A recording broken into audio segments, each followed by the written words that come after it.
Everybody thinks they can have the perfect decision. There is no perfect decision. There's just life. Who am I? What do I desire? What do I know? The reason you have memory isn't to remember the past. The reason you have memory is to not do the same stupid things again in the future. That's fundamentally the reason. And so you remember some things and you don't remember other things. And your memory has a shape, and these stories fit into that shape. And so at minimum, the stories have evolved to adapt to your memory. Now, I would say since your memory has evolved to adapt to the world, that implies that the stories have evolved to adapt to the world. Ultimately, what we're trying to do is get to a place of stillness and clarity and focus so we can be 100% locked in whatever we're doing. That's what this is all about. And sometimes you're flashing forward, sometimes you're looking to history for perspective, sometimes you're emptying your mind entirely. Every situation's got different handles, and you grab onto the right one at the right time. What you believe will dictate your thoughts on a moment-by-moment basis. So if you believe that, money's hard to make, as a simple example, you're not going to have ideas or thoughts around money that would be lending to making it easily, right? So what you believe dictates what you think, and they're always aligned, right? Your beliefs dictate your thoughts, dictate your emotions, dictate your actions, which produce your results. And your results, when you look at them, then just reinforce the original belief. And so we're caught in that construct, right? But the linchpin is the belief system. So the question is, how do I actually change what I believe? If my beliefs really do dictate my destiny, right? Which is, I'm not the only person suggesting that. The question becomes, how do I change my beliefs? And in that is an inherent challenge, because by definition, beliefs are that which are true. What does being a victim get you? Nothing. Absolutely nothing. So if you're getting nothing from one direction, why not turn around and go to the other direction? I mean, to me, it's really common sense, but you have to break down that, and you have to give people this understanding that it's okay to have had something happen to you. Like, you're not a bad person because of that. And it sounds crazy unless somebody's watching this who's gone through something. You know the guilt you feel and the things that you carry that you haven't told anyone because you're ashamed or all these things. That's okay. But continuing to allow it to affect you, that's on you.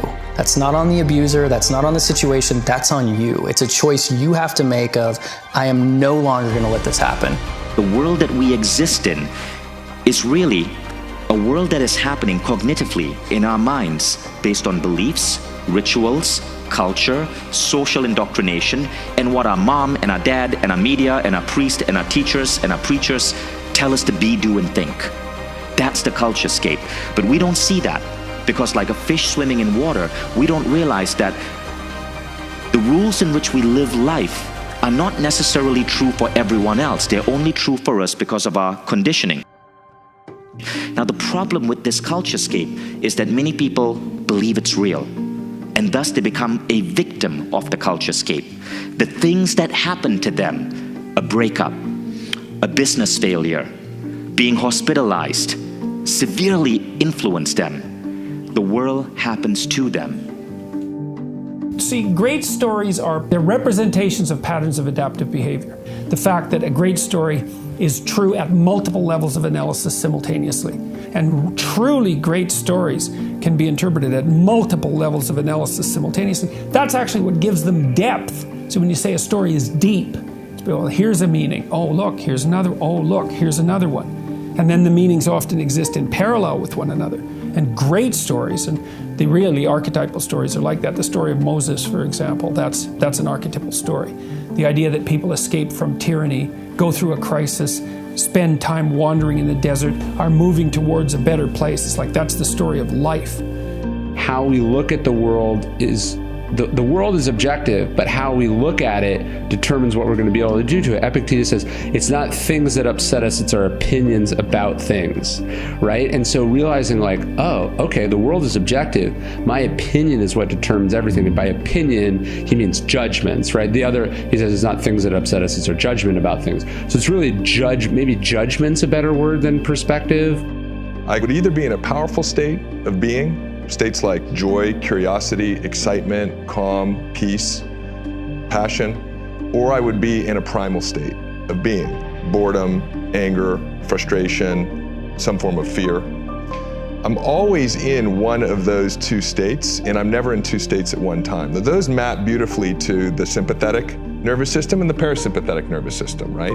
So at any moment, we're either in fight or flight or we're in rest and relaxation. Through my journey, what I realized was the only cause of that switch to be flipped was my own thinking. The meaning that I was giving the experience. The experience itself wasn't dictating whether I was in a primal state or a powerful state, whether I was in sympathetic fight or flight or parasympathetic rest and restoration or relaxation. It was the meaning I was giving the experience. And so that meant that all of my personal suffering was within my own control. I needed to start controlling the meaning I was giving the experiences of life. Life can happen to you, or life can happen from you. And at this world, at this level, life is emerging from you. You are creating the world as you want to see it. You don't like the university system, you create Mind Valley U. You don't like the way mobile phones work, you create the iPhone. Now, it doesn't have to be something as big as that. It could be the way you hack your education. It could be the way you start your business. It could be the way you told your parents that you were not going to blindly follow their fundamentalist religious ideas, even though they had been part of your family for 300 years. You create your own rules. And this is when this great awakening starts happening. And I'm gonna use this for everybody. Everybody's so crippled by decisions, but you never know how the other thing worked out. Let me give you an example. Let's say you don't go to college and you start this business and you were 100% right and it's huge and you're doing so great. What I'm saying is, you're not gonna know. So choose, live, and then if it works out, great, and if it doesn't, adjust.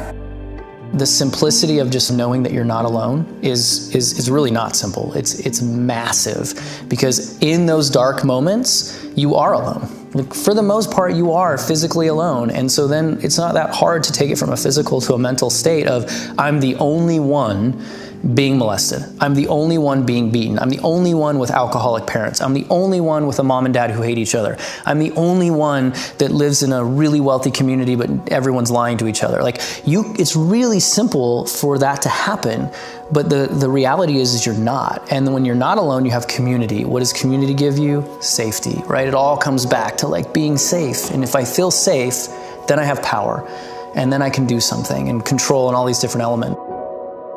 The world as you see it is an artifact of a previously held point of view. Your eyes are always looking at the past. Everything we see in this room, as we get out of this room, as we go home, as we survive in the world, as we go to our jobs, it's looking at artifacts of the past. And at this level, the level of awakening, you come to see that. And so you're constantly thinking about how can you create a new world that suits how you want to live life. And so you know that thing about how thoughts create reality? At this point, it's true. And it's not the mumbo-jumbo version of your mind creating reality. Not that that's not real. Here your thoughts are actually creating reality because you are questioning the cognitive plane. You are questioning the rules and the assumptions and the cultures and the beliefs that we hold on to so tightly, thinking they are real. Many of these have hit their expiration date, but people still leave it in their fridge like sour milk. Now what you're doing is opening the refrigerator door, looking at what rules, what beliefs have hit that expiration date and discarding it, and then creating your own stuff to put in that refrigerator. Believe that life is working in infinitely intelligent ways for our greatest growth, our greatest prosperity, our greatest evolution, that at any moment it's a moment of perfection, right? That it is supposed to happen. And so in that we can live with acceptance, we can live with surrender. We may not actually see it in the moment how it's working for us, but we can choose to trust that it is if we want to. Of understanding that you're in control. You control your destiny. You can create what you want to create. You have gifts that nobody else on the planet has. You have talent. You have everything. Everything you need to become whatever you want is right here. And I don't care what the limitations are. Physical, mental, spiritual, I don't care. Everything is there for you. Go forth. Be a visionary. Don't take no for an answer. Question the rules and live life on your terms as you make a dent in the culturescape and create new things that truly give you joy, that you're truly excited about, that make the world better for all of us in unity.